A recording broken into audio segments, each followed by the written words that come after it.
আমন্ত্রণ জানাবো আমাদের একজন ছাত্রকে, যার নাম হচ্ছে তানভীর আহমেদ। গোপাল ইনভেস্ট কর্তৃক আয়োজিত আজকের এই অনুষ্ঠানে উপস্থিত সম্মানিত সভাপতি, বিজ্ঞ বিচারক মণ্ডলী এবং আমার ছোট বড় ভাই ও বোনেরা, সবাইকে আমার আন্তরিক সালাম জানাই। আসসালামু আলাইকুম। আমি আপনাদের সামনে হাজির হয়েছি 2024 সালের একটি তাৎপর্যপূর্ণ ঘটনা বলার জন্য, এবং সেটি হচ্ছে বৈষম্য বিরোধী ছাত্র আন্দোলন। বৈষম্য বিরোধী ছাত্র আন্দোলন হলো এমন একটি সংগঠন যেটি সেই ফ্যাসিবাদ সরকারের পতনের নেতৃত্ব প্রদান করেছিল এবং সেই সরকারের পতন ঘটিয়েছিল।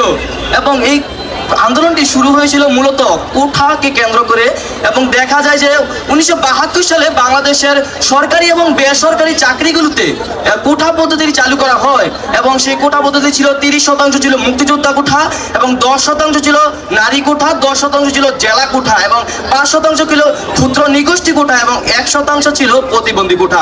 সর্বমোট কোঠা দাঁড়ায় 56%। তখন মুক্তিযোদ্ধাদের জন্য প্রথম দিকেই সেই কোঠা ছিল, কিন্তু পরবর্তীতে তাদের সন্তান এবং নাতি নাতিদের জন্য সেই কোঠা চালু করা হলে তখন সরকারি চাকরিতে একটি বৈষম্য এবং মানুষের অমানবিকতা তৈরি হয়, এবং সেই কারণে ছাত্র জনতা এবং সেই চাকরি প্রার্থীরা মিলে 2018 সালে একটি আন্দোলন গড়ে তোলে। আন্দোলনের এক পর্যায়ে দেখা যায় যে সেই ফ্যাসিবাদ সরকার তখন তারা নবম এবং 13তম গ্রেডের সরকারি চাকরি থেকে কোঠা পদ্ধতি বাতিল করে দেয় এবং একটি পরিপত্র জারি করে।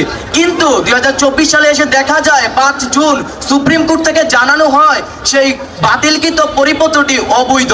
এর ফলে ছাত্র জনতা আন্দোলন শুরু করে। তখন থেকেই মূলত আন্দোলনের পর্বটি শুরু হয়। প্রথমত শান্তিপূর্ণভাবে আন্দোলন চললেও পরবর্তীতে সরকারি দমন পীড়নের শিকার হয় ছাত্র জনতা।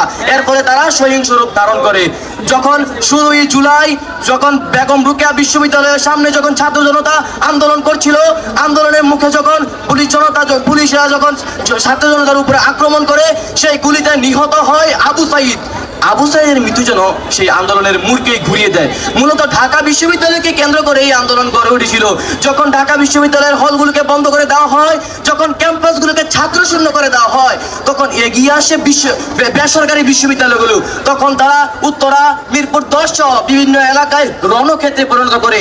এই জুলাই বিপ্লব ছিল আমাদের 2024 সালের একটি যুগান্তরকারী ঘটনা, এবং ছাত্র জনতা 21 জুলাই 9 দফা দাবি পেশ করে এবং 22 জুলাই 4 দফা দাবি জানিয়ে তারা কমপ্লিট শাটডাউন ঘোষণা জানায়। কিন্তু সেই ফ্যাসিবাদ সরকার, সেই স্বৈরাচার সরকার তাদের দাবিগুলো মেনে না নিয়ে তাদেরকে প্রতিহত করার চেষ্টা করে। তাদের ক্ষমতা টিকিয়ে রাখার জন্য তারা ছাত্রদের উপর নির্বিচারে গুলিবর্ষণ করে, এবং এর ফলে অনেক ছাত্র নিহত হয়। তখন গণমানুষ এবং ছাত্র জনতা মিলে তারা তাদের বিরুদ্ধে 1 দফা দাবি পেশ করে, এবং সেই 1 দফার মাধ্যমে সেই ফ্যাসিবাদ সরকারের পতন হয়। আমি আমার এই আশা ব্যক্ত করেই আমি আমার বক্তব্য শেষ করছি।